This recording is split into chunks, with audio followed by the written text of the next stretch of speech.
کیا کیوں کیسے؟ امی دیکھیں یہ میں نے کیا بنایا ہے۔ یہ تو ایک کشتی ہے جو سمندر میں تیر رہی ہے۔ اور امی یہ دیکھیں میں کاغذ کی کشتی بھی بنا سکتا ہوں۔ واہ بھائی، ہمارے بیٹے نے تو بہت اچھی چیز بنائی ہے۔ مگر امی آپ تو کہتی ہیں کہ ہر چیز اللہ نے بنائی ہے۔ بے شک ہر چیز اللہ ہی نے بنائی ہے بیٹا۔ مجھے پتا ہے کہ چاند اللہ نے بنایا ہے۔ ہاں، چاند تو اللہ نے بنایا ہے۔ اور سورج بھی۔ ہاں، سورج بھی اللہ نے بنایا ہے۔ اور پہاڑ بھی۔ بھائی پہاڑ بھی اللہ نے ہی بنائے ہیں۔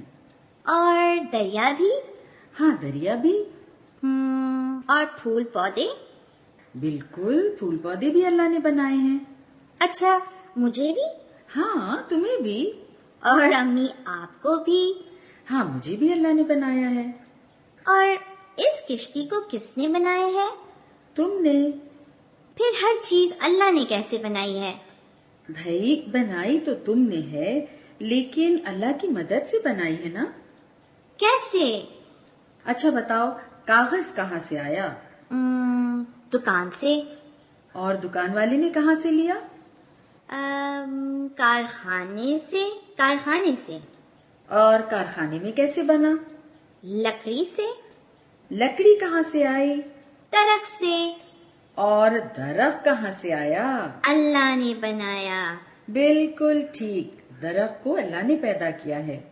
اب میں سمجھا، پہلے اللہ نے درخت بنایا، درخت سے لکڑی آئی، لکڑی سے کاغذ کارخانے میں بنا، کاغذ دکان والے کے پاس آیا، میں نے دکان سے کاغذ خریدا، کاغذ سے میں نے کشتی بنائی۔ ہاں، اور کشتی بنانے کے لیے تم کو ہاتھ کس نے دیے؟ اللہ نے۔ اور کیسے بنانی ہے اس کے لیے دماغ کس نے دیا؟ اللہ نے۔ اور طاقت کس نے دی؟ اللہ نے۔ تو پھر اب بتاؤ کہ کشتی کہاں سے آئی؟ اللہ کی مدد اور اس کی دی ہوئی چیزوں سے میں نے بنائی۔ احمد کی آنکھیں چمکنے لگی، بات سمجھ میں آ گئی۔